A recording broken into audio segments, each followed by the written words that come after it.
Thanks. It's quite the introduction. I like that. And it's nice. It's so much fun to be on this end. Not exactly this classroom, but I've sat in those seats. And it's a wonderful and very special and privileged place to be. So it's great. I'm going to spend most of my time telling the story that I call a patient perspective. And yes, the pun is intended.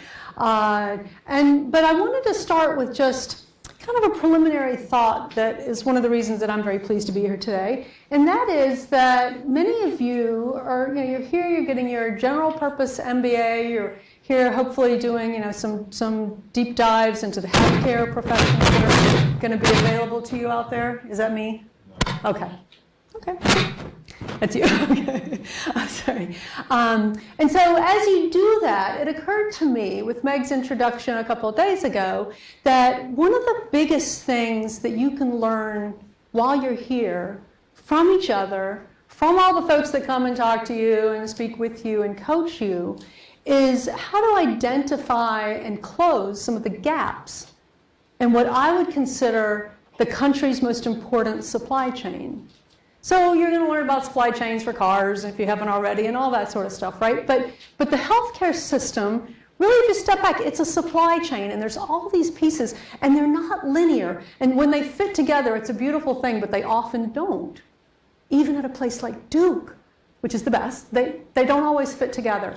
And so, if you take into account my background is as a business strategist and communicator, and now suddenly I'm a patient of Duke Cancer Center. You'll hear more about that. But it's that perspective that I have. I'm still a business person at heart. I still look at things. I'm still like crazy about operational efficiency.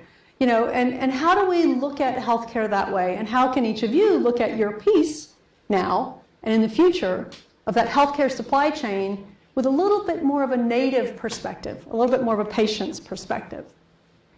So, in a nutshell, this is me. I'm from Greenville, North Carolina. I'm a teacher's kid, and I've been curious all along, still consider myself a student. I was into math and rock and roll. I didn't put the math part in my LinkedIn profile, apparently, so from the intro, the rock and roll was there. Finished high school, headed to UNC, and studied math and computer science. First job out of college, I had a lot of technical roles. So I did software design for large systems, I did product management, worked as a technical expert with a Bell operating company back when there was such a thing. Came to business school here at Fuqua for the weekend program, and I graduated as a Fuqua scholar back when there was such a thing. I don't think that exists anymore. Got married to a wonderful man named Dean Brose. We've got a son and a daughter who are teenagers. Continued with a succession of roles in the tech business, more and more towards the business strategy angle of things. And my last role, which ended a little over a year ago, was with a snappy little startup called Cumulus Networks. It was fabulous. It brought together everything I'd done in my whole career, the technical aspects, the marketing, the communication, the writing, the strategy. And so, over time, you can find that all these pieces start to really fit together. But then, suddenly things changed. Forgive the use of a prop. I started dropping my keys and throwing my phone. I dropped my MacBook one day at the office. I couldn't fasten buttons anymore. I couldn't put earrings in. And I finally realized it was all my left hand. I go to the office, I call IT and tell them they need to fix my keyboard, because it's always IT's fault, right? So, of course, there's nothing wrong with my keyboard. It works for everybody else, and their keyboards are equally broken for me. And so I realize there's a problem. I go to the doctor, of course, and in due time, I'll get more into that, but in due time, suddenly, I'm a brain cancer patient at Duke University.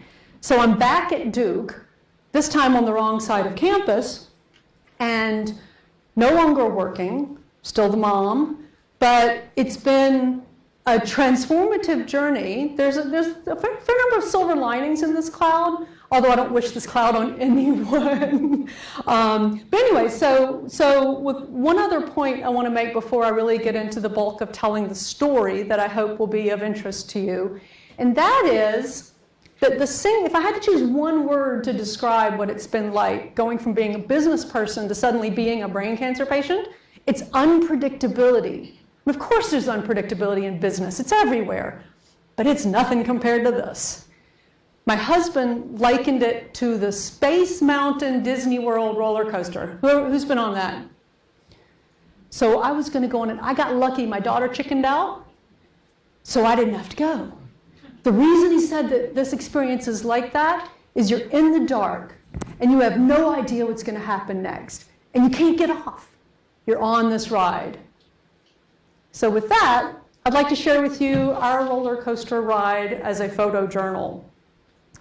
The first thing that happened is I show up at my primary care physician. She's hopeful that the problem with this left hand, left arm, left side of my face might be some kind of pain-free variant of carpal tunnel syndrome. I'm hopeful too. She rules out Parkinson's, which is a huge relief for me. But she's concerned that I could have MS, so she sends me for an MRI. I dutifully go get an MRI. It was an interesting experience. I took this picture to text my kids and say, hey, check this out. This is such cool technology. But then as I'm walking out, the technician puts her hand on my shoulder and she says, the doctor wants to see you right now. And I'm thinking, this is not a good thing, because my follow-up appointment is a week later. This is not good. I go to the waiting room. There's other people there waiting for their appointments, but they let me back immediately. Okay, this is definitely not a good thing to be first in line. He shows me, he very empathetically tells me that I have a brain tumor. The nurse comes in and hugs me and brings me water. They were beautiful in the way they processed me as a patient. But he showed me this picture, and I kept looking in the upper right-hand corner of the picture, and there was my name on a picture with a brain tumor, and I just couldn't get it. I just couldn't get it. My life will never be the same again. So we know basically what's going on. You can't know for sure what a brain tumor is until you, just like any other tumor, you got to do a biopsy. With this, you can either take a biopsy or you can just take the whole thing out. It's kind of obvious what you're going to do, right? But you can't know for sure what it is, but he thought it was glioblastoma because it's a very classic presentation of this particular type of type 4 aggressive brain cancer. And so he wrote that down, and he wrote down one name, Alan Friedman. Anybody ever heard of Alan Friedman? Excellent. I hope you never are his patient, but world-class human being. And so they said, well, we'll get an appointment for you next week. And I'm thinking, this is a Friday morning. There isn't going to be any next week. What can I do today? And he's kind of like, well, you could go to the ER. I'm like, okay, going to the ER. So I get a friend who lives nearby to give me a ride. I'm dazing at the clouds while she's driving me as fast as possible to the Duke ER where my husband's waiting for us. And I walk in, and now in Durham, I'm thinking that ER administration personnel, they probably hear some pretty good one-liners. But they might not have heard mine before. Hi, I got my CD in my hand. I've just been diagnosed with a brain tumor, and I'm here for a neurosurgery consult with Dr. Alan Friedman. And she's like, no one's ever come up with that one before. But it worked. We moved very quickly through triage. The ER doctor came in and made sure, I'm not going to pass out anytime soon. That's okay. And then Dr. Adagwa, who's in the bottom left-hand corner on the second row, came in. And he's a senior neurosurgery resident at that time. I think he may have finished now, actually, maybe in postdoc.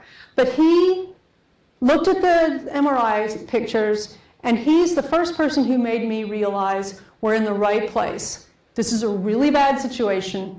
We're in the best place we can be. Dr. Alan Friedman from the sticky note fame was not around. He was at a conference. And so Adagwa went out, got in touch with him, came back and said, he'll take you as a patient. Now, I realize I'm really lucky here. And I think one of the reasons that I'm so lucky is that that tumor, if you take a look at it, is right by the surface of the brain. It's operable. And I'm otherwise really healthy. And so I think they considered me to be a pretty good patient, a pretty good likely patient. So now I'm a brain cancer patient at Duke Cancer Center. And the course of care that's recommended is one that starts with neurosurgery to remove as much of the tumor as possible, then radiation to take care of some more of it, and a chemo called Temodar.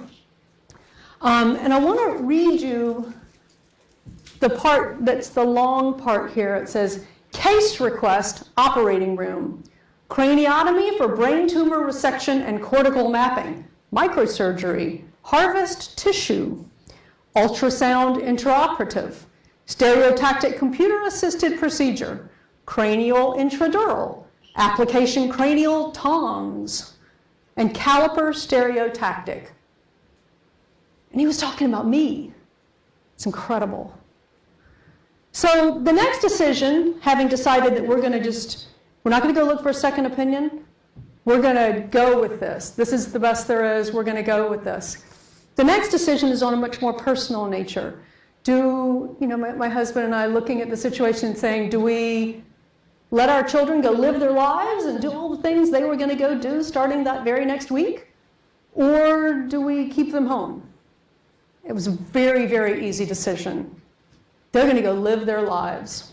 So our son Alex, who's the third yellow jersey from the left, is one of 7 boys, including Max and his other very close friends, who fly out to Oregon on the very day I checked into Duke Hospital, started a bike ride with their rear wheel in the Pacific Ocean, started cycling, ended their trip with their front wheel in the Atlantic Ocean, all the way across the country. One exception is that my son left about a week early from that trip because he was going off on a scholarship year abroad to Germany. And here's a picture of him with Angela Merkel to illustrate just how incredible that year was. Our daughter Jackie is quite an accomplished volleyball player. She's the one screaming in the air. She had a lot of plans for volleyball camps and games, and she was heading for a tournament in Florida the next day, and we just decided we're going to let them go and live their lives. That's the best parenting that we can provide at this moment. I'd like to quote my friend Nathan, who had one of the best one-liners I've heard since starting this little journey, this little roller coaster ride. If you're going to have a brain tumor, this is a really good place to live. So there's sort of 2 reasons why I am so fond of this saying that he came up with. On the left is a representation of the best possible technology. In this case, it's called a functional MRI. So I laid in an MRI machine full of whatever dyes are needed and was told to move my fingers, read different things, think different things, and the functional MRI registered exactly which tissues in my brain were operating, were firing, as I did these different things. And even as I answered without speaking, like answered in my mind different questions, it could see where things were firing. They used that during my surgery as well. A lot of places don't even consider it. And on the right-hand side, a picture of my family is representative of the people at Duke. And the tale I'll tell here is that Dr. Alan Friedman checks in each of his patients individually.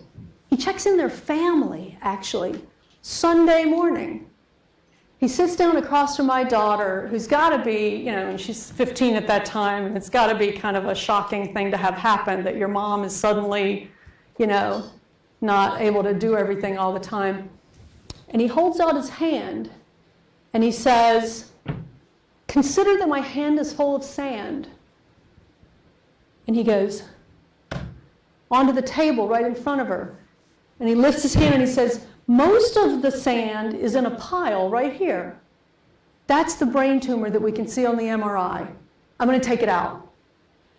But there's also sand around the rest of the table. And those are likely cancer cells that are spread throughout the brain. So after we do the surgery, we're going to do chemotherapy, drug therapy, we're going to do radiation, and hunt down and kill as many of those as we can. And the objective is to have no more sand on the table." Just like that, she got it.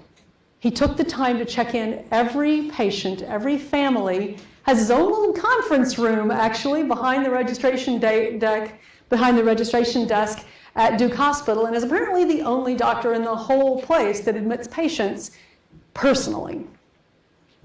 So that's indicative of the kind of care that I soon became used to. Now at this point, we can either be just completely anxious and out of control, or we can just find humor in whatever little corners it's hiding. And that's the choice that we took. We decided we were just going to find whatever humor we could. So here, my son was already off, in Oregon starting to ride his bike, but here's my daughter and husband helping me just kind of make the most of a rather awkward situation. I had little places on my head to mark where they were going to cut and to mark different tests they were going to do and things like that. Make sure they don't open up the wrong side. You always got to be careful about things like that. And then at this point, too, I would like to mention another individual who made a huge difference in my daughter's life at this moment was a neurosurgery resident named Teresa Williamson. Teresa had been a varsity athlete at Yale, soccer player and pre-med at Yale. You know her? Oh, she's awesome. She's amazing. And she told my daughter stories about that and about writing articles for O Magazine, and she just became this role model of this person that's taking care of my mom is like not that different from me. So it's really wonderful people. This picture I loved. I mentioned at the beginning I'm a teacher's kid, I'm a curious beast. And when I was doing some of the pre-op kind of work with Dr. Friedman and his team, I told him a couple times, I hope I remember surgery, because this is fascinating. And he's like, well, if you want to remember it, that makes my job a lot easier. You're going to remember almost everything. Great. So anesthesia, the anesthesiologist interviewed me. I told her the same kind of thing. I hope I remember as much as possible. They put me under just long enough to cut the scalp and push that back onto a sterile field and to cut through the cranium, the skull. I like to refer to it as a jack-o'-lantern. When you cut the jack-o'-lantern, you always cut the top out at an angle so that when you put it back on the pumpkin, it doesn't fall down inside. So I'm thinking that's kind of what they're doing, right? Then they bring me back to consciousness, and I was awake for the whole procedure. I was strapped down, so the only thing I could move was my left hand and my left leg. But I was strapped down so that I wouldn't, disrupt the procedures. But during the course of the operation, the PA would be talking to me about what my kids were up to. He already knew the answers because we'd already had that conversation. But he was asking me questions. Where's your son right now? What's your daughter going tomorrow? All these things because he needed to be able to know if I still gave the right answers. And then I would hear Dr. Friedman say, left foot. And I would get instructions to move my left big toe, moved all the toes, scrunch out my left foot, stretch out my left foot. Same thing for the hand, left hand, And so as Dr. Friedman is carving away the tumor, he's looking at that functional MRI in real time, and he's listening to me, and he's watching me move. He's watching me move, and he can tell whether he started to go a little too deep. He didn't because he's the expert, but he could tell this. And the other thing I remember about this that is just so bizarre, that's bizarre, but the most bizarre at all is at the dentist, they have all the different tools, and there's that one that they put in your cheek that sucks the moisture out. That was the sound. They're vacuuming my brain. It turns out that tumors are mostly blood. They're mostly liquid. And so he was carving away, and then just like getting your teeth cleaned, they had to suction it. So they're vacuuming out from this hole in my head. Put me back together again, and everything was going perfectly according to plan. I felt great. I looked a little funky, but I felt great. I woke up the next morning with the sun coming through my IV bag, and I was walking laps around the ICU floor carrying my pole, and everything was going quite well. Went home, got disoriented. Some hours later, I got disoriented, and my husband asked me to squeeze his fingers with my left hand, and I couldn't use my left hand. So he scoops me up, carries me to the car. His mother drives us to the ER. So we're back at the ER, and I only really remember 3 things at this point. One, if I could paint, then I could give you a more accurate picture, but I can't paint, so I did a Google search for white circles psychedelic.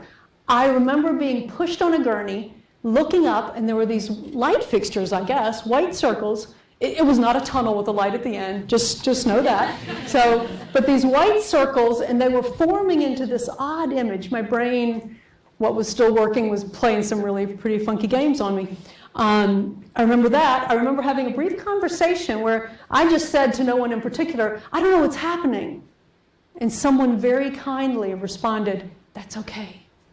We do. And then I saw Dr. Alan Friedman's face. And I heard him say, we operate in 15. And at that point, I don't remember anything else until I woke up in the post-op recovery room, because I was at peace, just knowing that I was in this place. They've got it. And they're going to take care of me, and my family's going to be okay. At this point, I would like to remark that one of the other truly extraordinary human beings in my care circle, if you will, is my husband. When you say in sickness and in health, you don't really expect to be hanging out with somebody that looks like that. But he loved me anyway. I went for it too, to see, from this bleeding and all that I'd had. That it was an arterial bleed that led to the second craniotomy, caused a lot of bruising from forehead down to my chest. And so this was after it was considerably better. It was healing a lot by then. But I decided, I can either look like a freak, or I can just put on, like a bandana and some funky earrings and go with the pirate look, and that's what I did. And I guess it worked. I mean, what are you going to do, right? Complaining just makes everybody disappear from your life. Here's a lesson that I learned from this phase. When I was well enough to start walking around and doing big things like going to the grocery store again, I found that with only one notable exception at our neighborhood grocery store, no one would look at me. This is North Carolina. We all say hello to each other, especially if we don't know each other, right? There's always that eye contact. How you doing? Oh, it's good, whatever. And no one even looked at me. And it occurred to me that perhaps the people who are not well are the ones who are most deserving of our smiles. Because in those few cases when it happened, boy, was that nice to be treated like a person. Now, not working at this point anymore. I never did go back to work after that colleague gave me a ride to the Duke ER on the first day of the day of the first MRI. But I fell into a regular routine. For 33 straight work days, I'd pop a chemo pill, a low-dose chemo pill, and get a ride with a friend who worked in the same building over to Duke. Different friends would have to pick me up. I couldn't drive. But this was my daily destination, where I was under the care of the radiation techs and an extraordinary doctor named Dr. John Kirkpatrick. So he was I think he was an engineering undergrad, PhD in physics, and then MD, and then postdoc in oncology radiation. I might have a few of those mixed up here and there, but the man's incredible and a fabulous person. So he figured out exactly the beams and strength and everything that was needed for my radiation. And we think we killed a lot of cancer cells on that machine. Another part of my care that was brand new to me, I never had a therapist, although the first day I went to my new neuropsychologist, I realized this is about 40 years overdue. This is great. So I had to get to know the new me, and I'm still working on it. And I still get very frustrated once in a while because I've had cognitive damage. I've been healthy for 52 years. Forgive me, but I've been fairly smart for 52 years. And now I've got real damage. The reason that I'm having a presentation instead of on a panel is I can't do the back and forth. We'll do Q&A at the end, but I can't take it in the middle. There's certain restrictions that I'm getting to really understand about myself and find what still works well, put all my effort there. But there's, cognitive loss that Little things like one day I was chopping vegetables and my husband tried to have a conversation with me, and I just couldn't do both. And it was the most frustrating thing imaginable to realize I couldn't cut a carrot and talk to somebody at the same time. Really couldn't. And I barely can now. I'm learning to be a disabled person. Even though I'm standing here, I'm fine in some ways. I'm disabled now. Lots of life changes and lots of changes and even improvements in my relationships because I'm just so grateful. This is a picture of a note card that I actually wrote to Dr. Renee Raynor, my neuropsychologist, one day after we talked about all these things that I just couldn't get done because they were just emotionally toxic, right? I just wasn't getting all these things done. And today I made a list of things to not do, and I checked them off as I didn't do them. I think it's brilliant. The roller coaster ride continues. So I think now kind of things are stable, right? I know where I go every day. And then one day I had an emotionally touching, warm, lovely conversation with my mother-in-law. And at the end of that conversation, it must have just been emotionally too much for me. I'm not actually sure. But all of a sudden, the left side of my face felt really strange. And my arm and my mouth felt like it was full of marbles. And it was terrifying. I didn't know what a seizure was. I don't watch ER. I don't watch TV. I don't know these things. I can tell you how networks work. I can't tell you this. And so I was just completely ignorant. I was on anti-seizure drugs, so I knew that seizure was a risk, but I figured I'm on the drug. I'm not going to have a seizure. It's all good. It was terrifying. There was even a moment when I thought, is this it? And the reason I wanted to mention this, and that's a snapshot from a video I took. I thought, well, to show how strange the brain can be. I'm in the middle of a seizure, and it occurred to me it might be a diagnostic tool if I took a little video of it. I forgot to put it on selfie mode most of the time, so most of the video is actually of the other kitchen cabinet. But it occurred to me to mention this to you because this is an example of where an educated patient actually has better health care. I freaked out from this.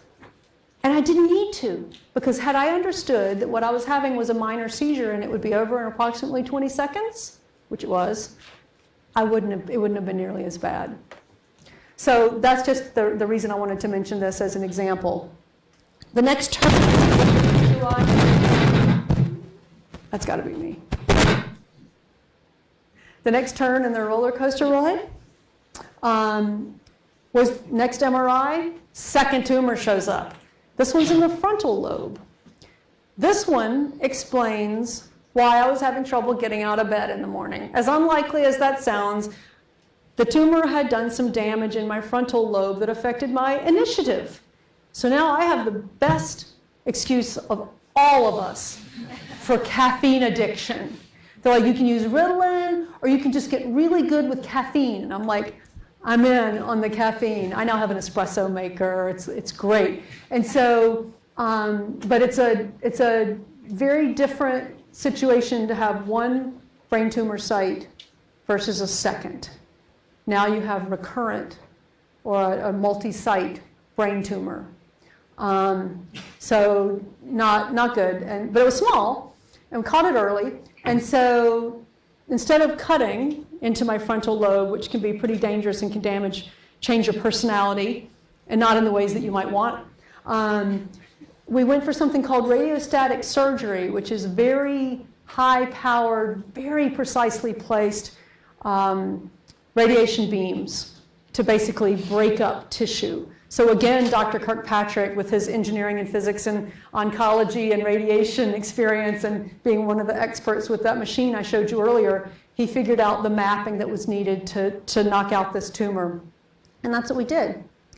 Around this time, my short-term disability ran out at work, but thankfully we had long-term disability at my snappy little startup. I guess it's part of the Silicon Valley thing. You got to be able to check that off when you're hiring people, right? And so this just paid off big time because this is allowing us to have our same quality of life. That's the good news. The bad news is I was on this little short list of conditions that are pretty much immediately qualified for long-term disability. But I like to think I'm going to make some actuaries very unhappy. The next thing, but I'm grateful for the disability for sure. The next thing that happened is, since my scalp had been cut into not once but twice in the same place, was having trouble healing. I got a pretty bad infection at one place. So I go on this antibiotic and it doesn't work. And so I go on that antibiotic and it doesn't work. And I go back in and Dr. Friedman is thinking he's going to have to cut out that section, do a little surgery, outpatient surgery or something. But instead he's like, there's this one other thing. There's stuff called nafcillin. Let's try nafcillin. I'm like, great. Instead of taking pink pills, I'll take green pills. It'll be great. So then I realized that this requires a PICC line. So I head over to another clinic, and they put this line in my arm that is an IV in the arm where you can kind of reach it, right? And it goes through the vein straight to the heart and delivers this antibiotic 24/7.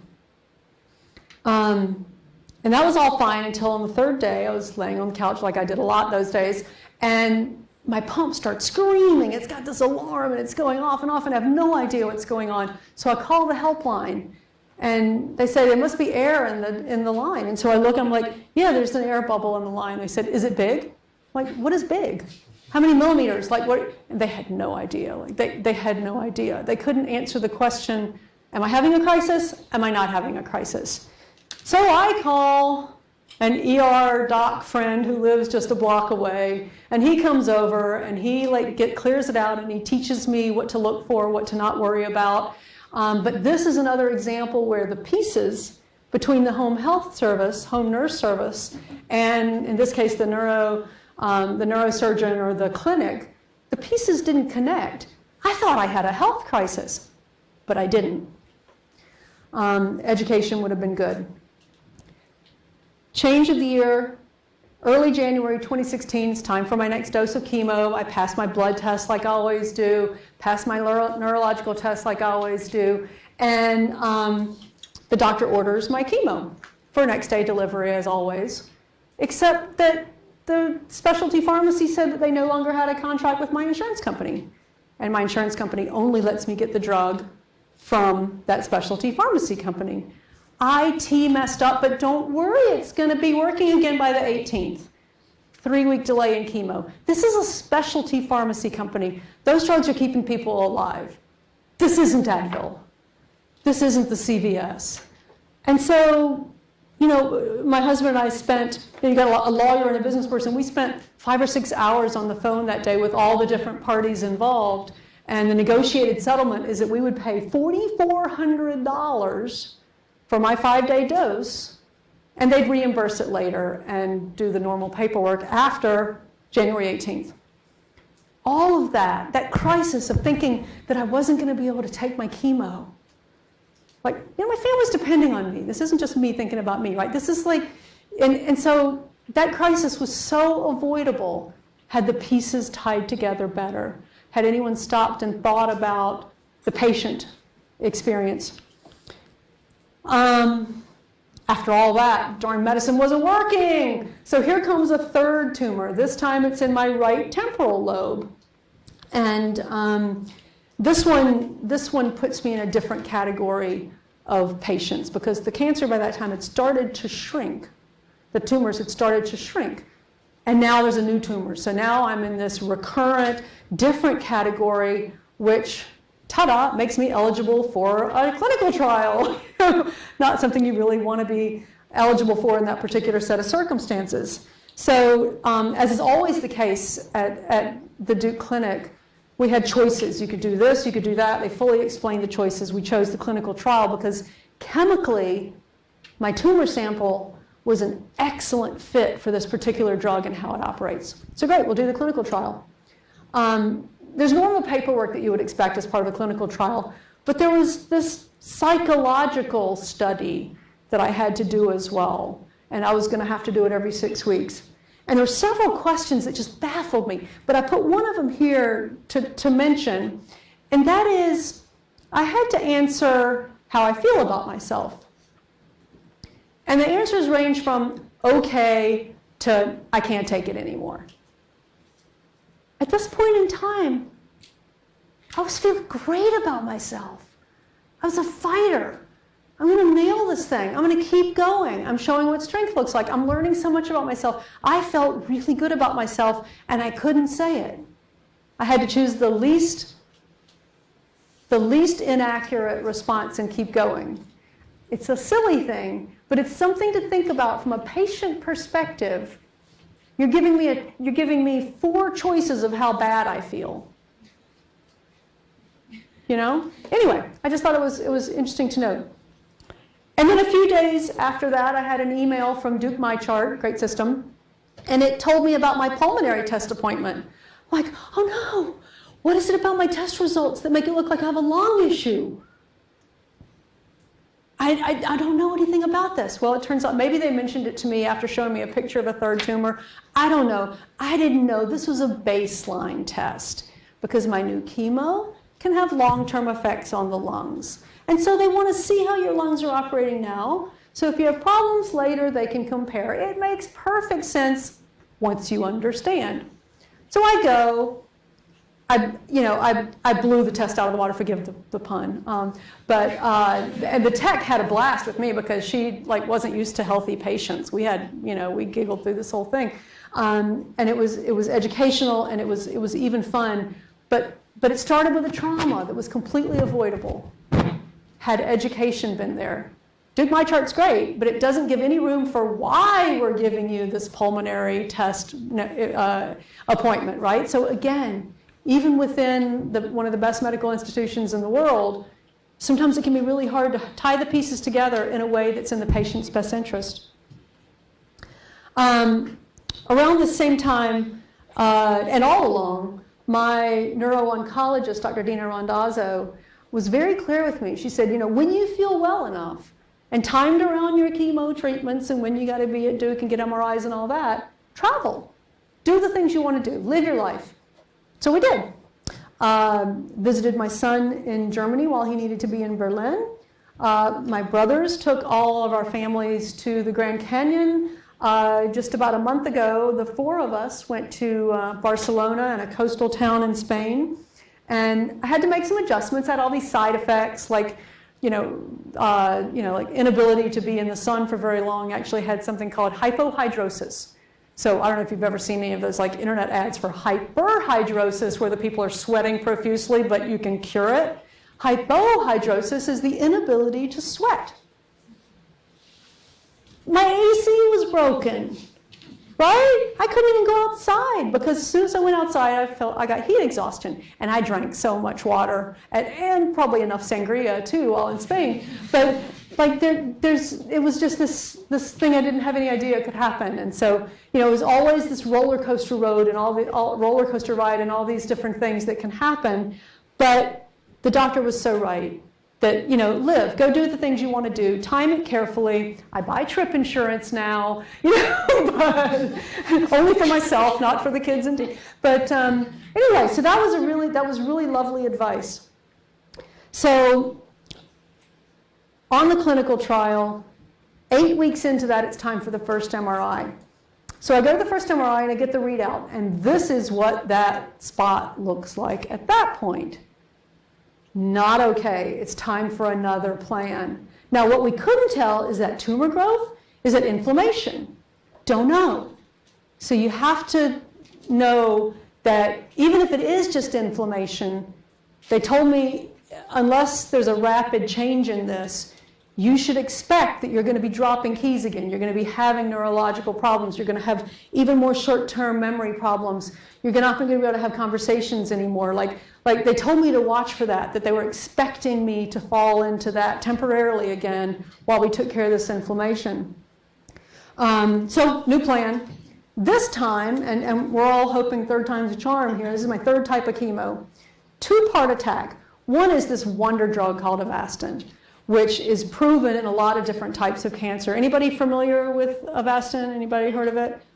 Amazing stuff. So it greatly reduces the body's ability to produce blood vessels, which are what's used to feed the tumor. So you're basically starving the tumor as it's trying to grow. It also makes it really hard for just little cuts and things to heal. So I bought stock in whoever it is that owns Band-Aids. I go in J&J or whoever that is, but went through a lot of those. So the Avastin is starving the tumor while it tries to grow, and then once every 6 weeks, this big hit of chemotherapy for the cell kill. Drum roll, please. This is a few weeks ago, a couple weeks ago. The one on the right is what I just showed you. In just 6 weeks, we went from the right to the left. These things are always shown backwards and in reverse order, but that is my pretty darn healthy looking brain on the left now. Of all the pictures I'm showing you, this is by far my favorite. This is good. This is the good stuff. So I'm thinking nothing can go wrong. We're off the roller coaster ride. We're just going to keep doing this until all the little white stuff finishes disappearing, right? But the roller coaster ride continued. My meds are always provided overnight express, and I've got a little thing in my profile that says that I'll always pay for them. But I don't know if it was a cost-cutting measure. Something happened at the specialty pharmacy, and they sent it they sent it postal service ground, and I get an email saying it's coming in a week. Well, I'm getting ready to go to Boston with my son to go look at MIT and Tufts and Northeastern, and it should have been here before then, and I'm not waiting a week and a half or a week even for my chemo. I don't wait for chemo.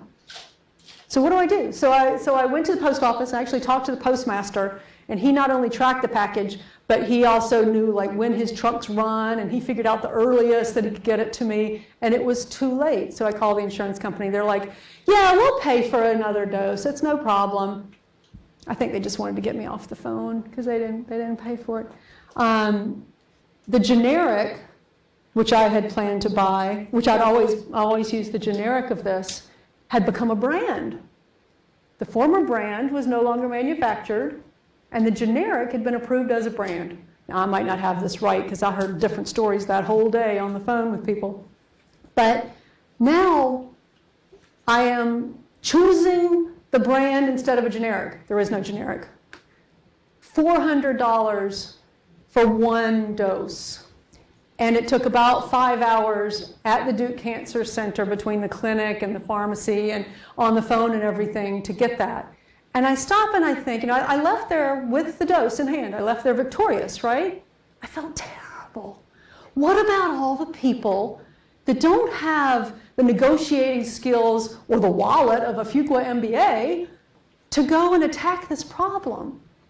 What are they doing for their chemo? They're just not getting it? Or whatever the medicine is that they're getting, if there's some, just change for no purpose in the way that things are shipped. It's a little thing. I'm sure I would have survived it, but I wasn't going to put up with it. So we advocated, we got through it. But again, it's yet another example for all of us to look at and say, when the pieces don't fit together, that's the hard part actually for you. Because you have one company you work for or one organization, one role. You work with a lot of people, but this is actually like connecting between organizations to make all the pieces fit together from a patient's perspective so that they have less trauma, they have less stress, they have better health. Anyway, that's the last of my examples that I'm going to share with you of just specific, one person's specific opportunity, realization of how much better I think we can serve this need. I'm still on the journey.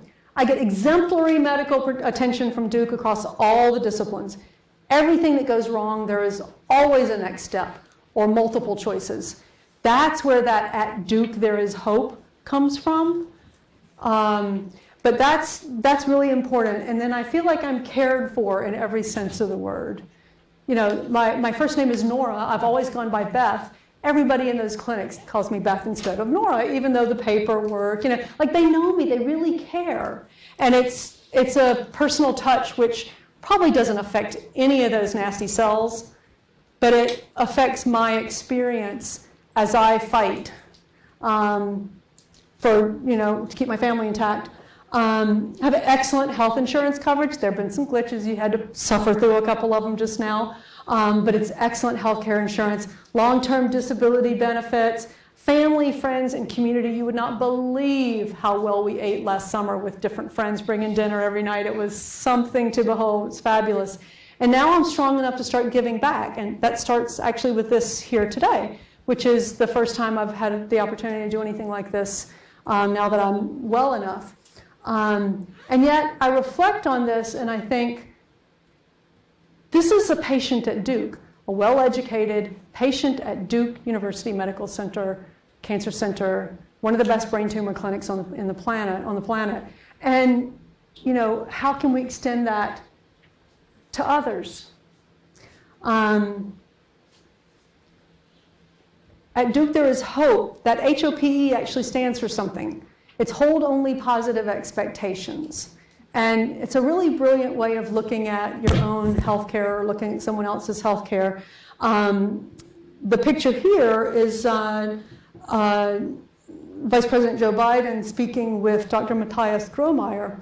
I don't know if any of you watched 60 Minutes or you've heard about the modified poliovirus vaccine for brain cancer. It's not saving everybody, but it's really starting to save some lives, and it's just now being extended from just Duke trial to 40 or 50 hospitals across the US.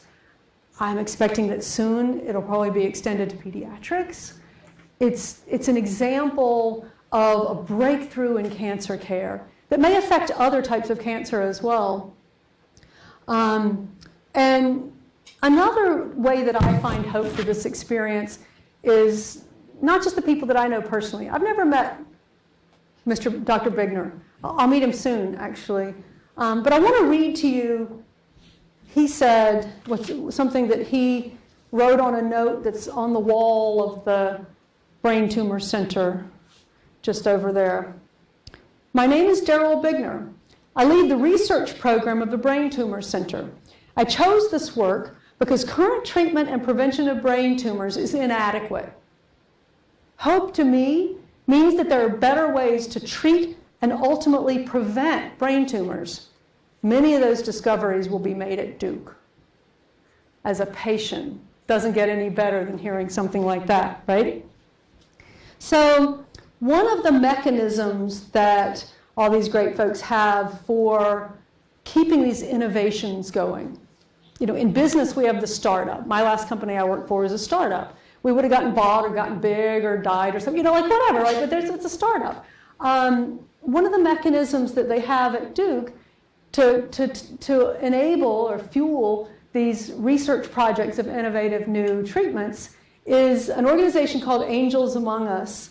They raise about $2 million a year. 100% of that goes straight to these innovative researchers with crazy ideas like using polio to cure cancer. The NIH can't pay for that because you can't prove it in a grant. You got to get started first. You got to start somewhere. You got to be able to buy that specialty piece of equipment and hire that PhD and, you know, take time off from other work. You got to be able to have the funding for that. So this is the organization that does that.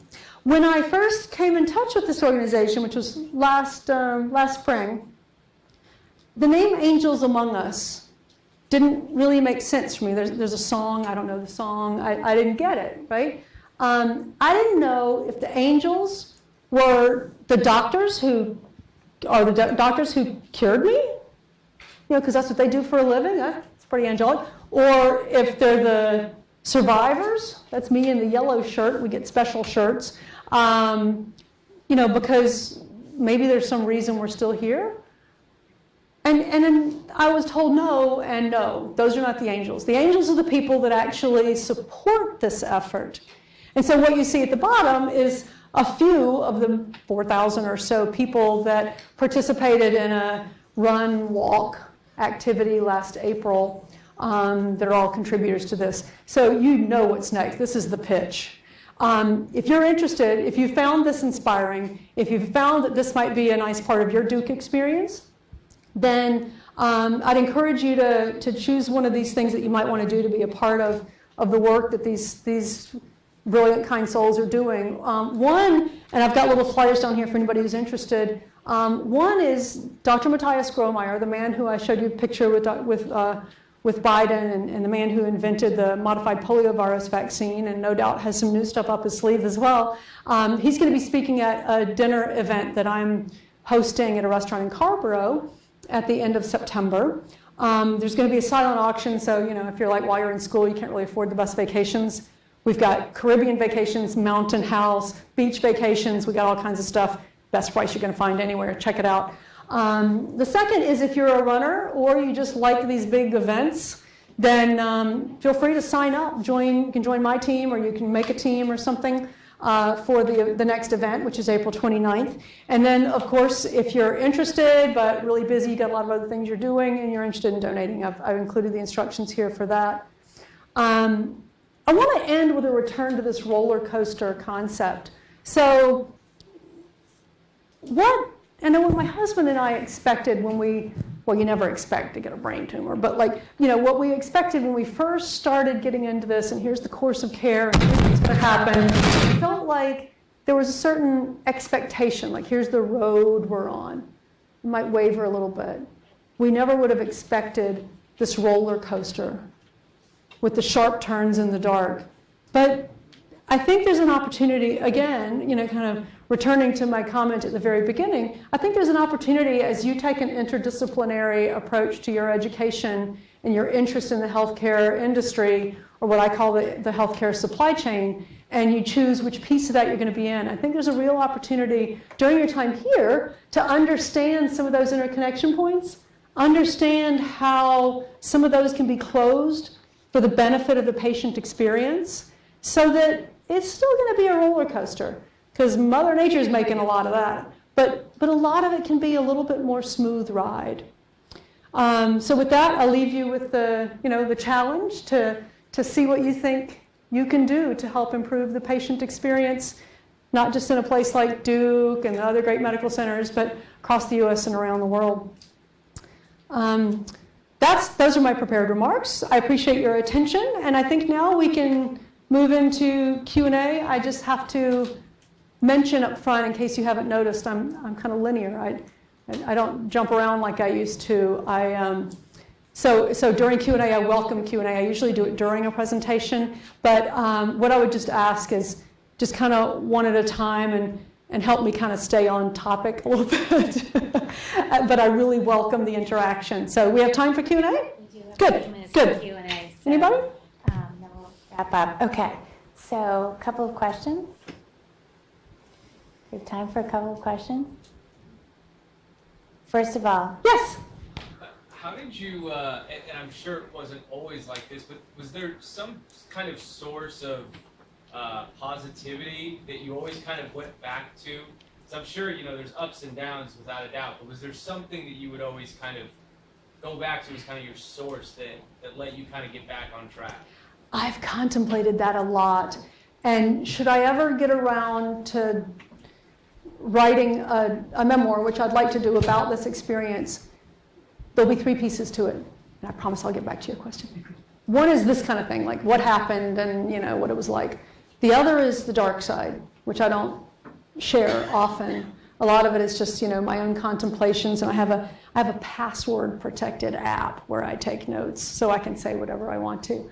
And the third is, as you're saying, I'm facing brain cancer with positive nature. How the heck can that be? And so there are stories from my childhood. There are people, most notably my father, and others. And there are reasons and ways that I got to be the kind of person who can face it this way. And there are other hardships, much slighter, that I've faced well. And how is that? Where did that come from? I look forward to the opportunity to articulate that. But in short, it comes from, a lot of it comes from my father and his service to others and just being positive no matter what comes his way. I'll share briefly one of his stories. He was 8 years old. They lived in West Virginia on the Ohio River. And his father was the Baptist preacher in town. There's only one. And part of the story is because he was a Baptist preacher, he owned waders, because you got to baptize people by getting in the river with them, right? So he's got his chest-high waders. flood comes. The Ohio floods. All the women and children are taken out in a train. So here's my grandfather. He puts on his waders to help all the neighbors clear out their houses. He puts on the waders, borrows a boat, and every day he rows to their house, docks the boat on the roof of the porch, goes inside, feeds his wife's cat. He hates cats. But every day he goes and he feeds his wife's cat. And I grew up with stories like that abounding of hardship and just addressing it with humor and grace. I love your question. Thank you. Well, one more question before we'll say thank you, stop, and transition. Anyone Any other else? questions? Yes. So, a lot of, like, when you're going to these different doctors' appointments, like, every other week, or are they, other than, like, your personal notebook, is there any, like, information that is captured, like, on a day-to-day or, like, more frequent basis that your doctor looks at? You know, every visit, so in case everybody couldn't hear that, you know, with all my visits every other week, sometimes it's every week, you know, is there anywhere that all this information is captured? And the answer is yes, but I have my own notes with my takeaways. But there's this thing called Duke My Chart, and they capture, so I can always go look and see, you know, what are the meds? I know what they are, I take them, but like what are the meds and who did I see that day and what are the test results and how did my blood look? It always looks great. Like, you know, that kind of thing. But what's not captured anywhere is, you know, what are some of the things that are happening in my life that can improve my health? You know, I'll go in and I'll say, I don't sweat anymore. It took us months to figure out that the reason that every time I go outside in North Carolina in July, I'm immediately experiencing symptoms of heat exhaustion. I'm drinking a lot of water, so that can't be it. I'm not dehydrated. My AC is shut down, like I said earlier. And that kind of thing, you know, it's just sort of these, I keep the careful notes so that I can pull from them. But I don't know that gets captured completely. It would be really difficult to do. I think it's important for patients to do that, or for an advocate for patients to do that. And yet again, here we have an example of what about the people that aren't calm enough, articulate enough to ask questions, capture information, assimilate that into their own behaviors. That's one of the challenges upon us in the healthcare system, I think. Great. Is there time for one more or no? We'll do one more. Oh, yeah. One more request. One more? Anyone? Yes? So you mentioned that you love operational efficiencies. I'm just wondering what else you saw in your experiences that might be an opportunity for us, you know, as MBA students, just thinking of ways that, from a patient perspective, it could be more efficient. Yeah, you know, so what are some of the other opportunities to be more operationally efficient? As I've contemplated this, you know, where the pieces connect between organizations. In the corporate world, I know too that that's where the challenges are that's where the difficulties are. You know, how does engineering collaborate with marketing? Well, the best thing is if you've got somebody that's in engineering and they go into marketing, then they can translate the languages, right? How is it that in the healthcare supply chain, you have the ability to identify in advance what some of those breakdowns may be, and address them up front. And so to me, that's what operational efficiency would look like. I gave a few examples. I've got some others. They get kind of tedious and dull after a while, so I just chose a few. But I think in general, just always be on the lookout. Does this piece of the supply chain, this piece of the healthcare process affect others? And if so, you look at those and try to identify how to describe in advance what's happening. You know, at the beginning of January, when I called to make sure that my medicine was being expedited, and they said, oh, we don't have a contract with your health insurance company anymore. Didn't somebody know that? And didn't you think maybe you should tell patients and give them another way? I don't know, you know. But just kind of, just in advance, look for those opportunities. The sooner you find a problem, the better. That's just true anywhere. But I like your query. Thank you. You're going to kick us off now, aren't you? Thank you so much for Yeah, being this is here. fun. Thank you so much. Thank you.